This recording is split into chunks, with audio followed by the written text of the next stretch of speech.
I came to a very interesting realization yesterday. Very interesting. I noticed something in me that I would argue is, could be wrong about this, somewhat of emotional unavailability, right?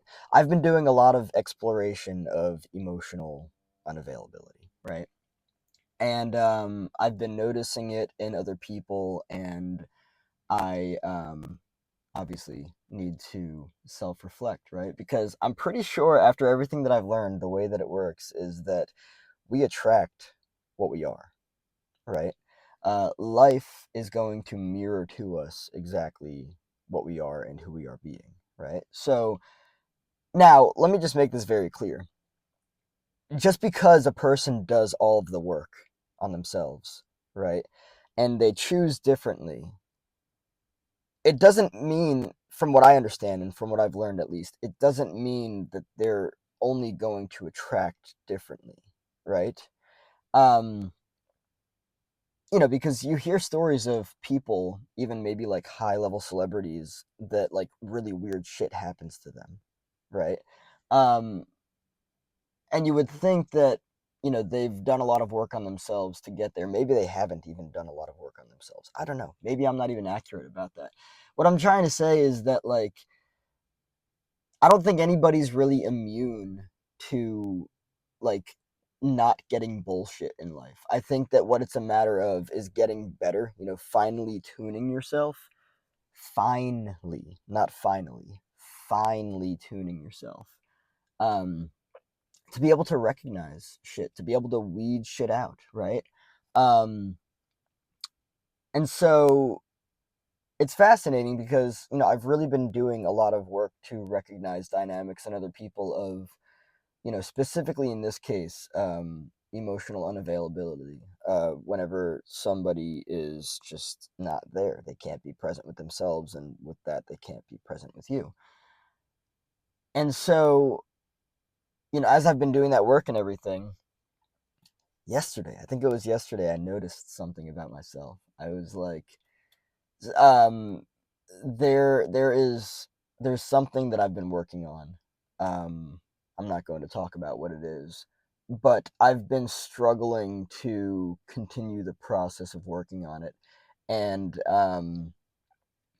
it's fascinating because I learned perfectionism, right? I learned that I can't finish something or I can't continue it unless it's perfect, right?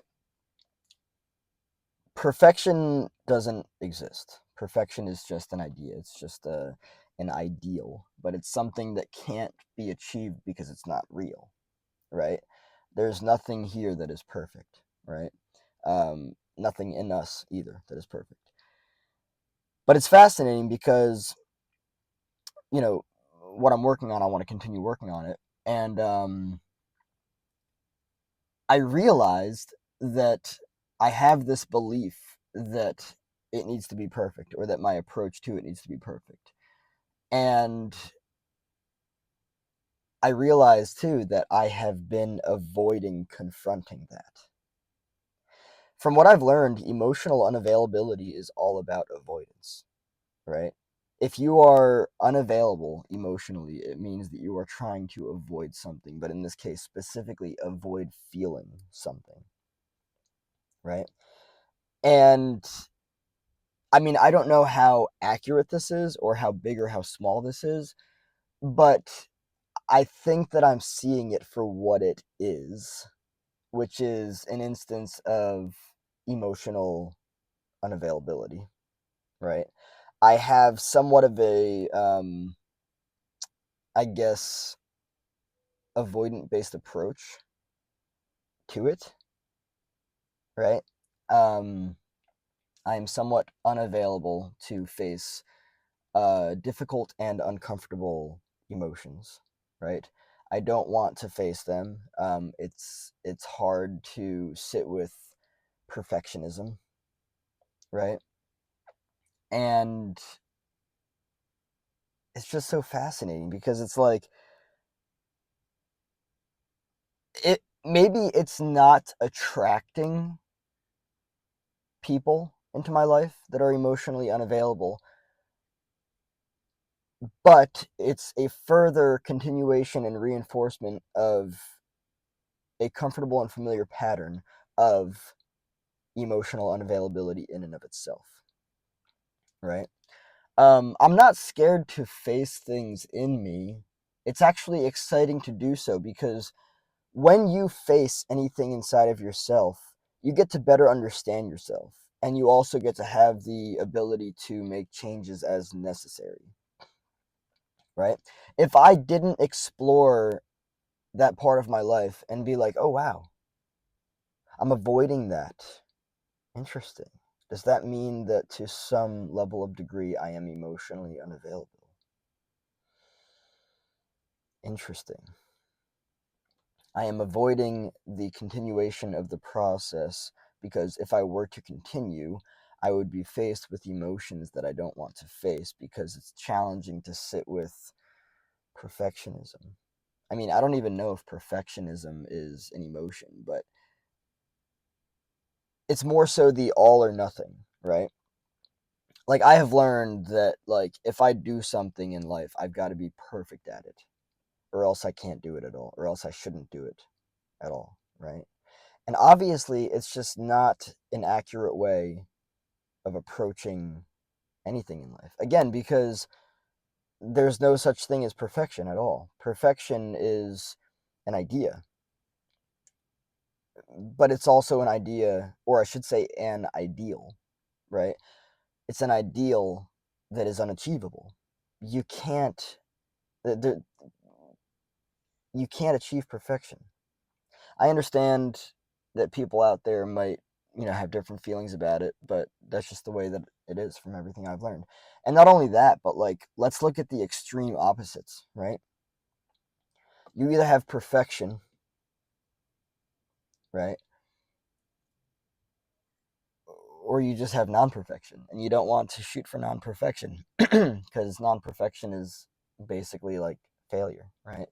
Um, and so you would strive for perfection, but to chase that and to realize that it is unachievable is wild because it is unachievable. It's unattainable. You cannot attain perfection. I understand people have their own ideas and beliefs about this stuff, but like, I mean, I think that everyone that watches these videos was not born yesterday, right? Perfection isn't real. It isn't. And what is, even if it was, what even is it? You know? But getting back to the whole thing, this exciting realization. I love how I approach it as exciting and not like terrifying. I'm not scared to realize any emotional unavailability within me. I'm not. I'm excited to. It's exciting to shine the light on, like oh, what's in there? Got a flashlight in my hand. Oh, what's in there? Oh shit, what the hell is that? Whoa, I didn't know that. That's crazy. Potential emotional unavailability within Chris. Interesting. And I could be wrong. It might not even be emotional unavailability. Um, what I would look at more so is the avoidance, right? Um, because, I mean, to look at it for what it really is, I'm avoiding doing something as to not feel something. I mean, I'm pretty sure that that's what the basis of, like ghosting and abandonment and emotional unavailability is. I'm pretty sure like if you were to like dig everything up, like at the very root you'd be like, "Oh shit, avoidance. I'm avoiding feeling something," right? That's why people ghost, that's why people abandon, that's why people cancel plans, that's why people don't show up. That's why people don't show up for other people, that's why people don't show up for themselves. They are avoiding feeling something. But I'm pretty sure that that's what emotional unavailability is. You're trying to avoid feeling something, probably a difficult and uncomfortable emotion. People completely fucking ruin relationships as a result of that. I've experienced it, no names. But yeah, this interesting discovery within myself, I think it might be somewhat of emotional unavailability.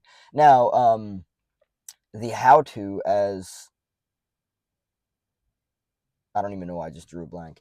The how to, as to like move through that and like change it, is to fucking do it. To do that thing that you've been avoiding.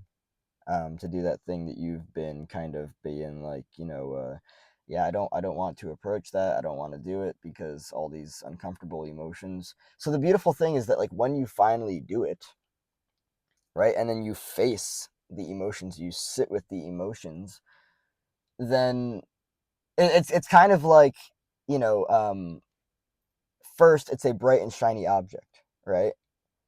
And you're trying to avoid that bright and shiny object at all costs, right? And then you finally confront the bright and shiny object and you look at it and you're like, oh, wait a second, that was just perfectionism. Holy shit. And what is perfectionism? Perfectionism doesn't exist. It's just an idea that I created, that I learned that I had to be perfect at this thing or else I'm a fucking failure and I'm trying to avoid failure. So let's not feel the failure, but let's also not feel the perfectionism. So let's just not do it altogether. and then you lose out, whether it's an endeavor, a project you're trying to create, a relationship. That's just the reality of it, right? You're trying to avoid the uncomfortable emotions that come with the perfectionism that you don't want to chase, because you probably subconsciously or unconsciously know that perfectionism isn't real, but you don't know how else to approach it. So you don't approach it, but you also, like, you just don't do anything about it. Right? Now, the most important thing, I'll end off with this. The most important thing is to understand that whatever it is that you are doing, whatever it is that you're doing in life, you are attracting based on that. Right? So, and not only that, but you're also, I mean, like, let's take it to the extent that rather than what you're attracting, let's look at more so what it is that you'll be attracted to. What you're doing is what you'll be attracted to. I think that you're going to attract pretty much everything out there. And then based on what it is that you're attracted to, you'll be like, oh, emotional unavailability. I don't fuck with that anymore. Peace. Right? And then what you're attracted to, like, I execute, I get shit done. I'm proactive. I take care of stuff, you know, and then you'll choose based on that. But really, like, doing the work to clear up anything inside of yourself, um, if you're not doing something in life that you want to do, it's likely because you are avoiding some emotion that would come with it. And that's just the reality of it. So, yeah.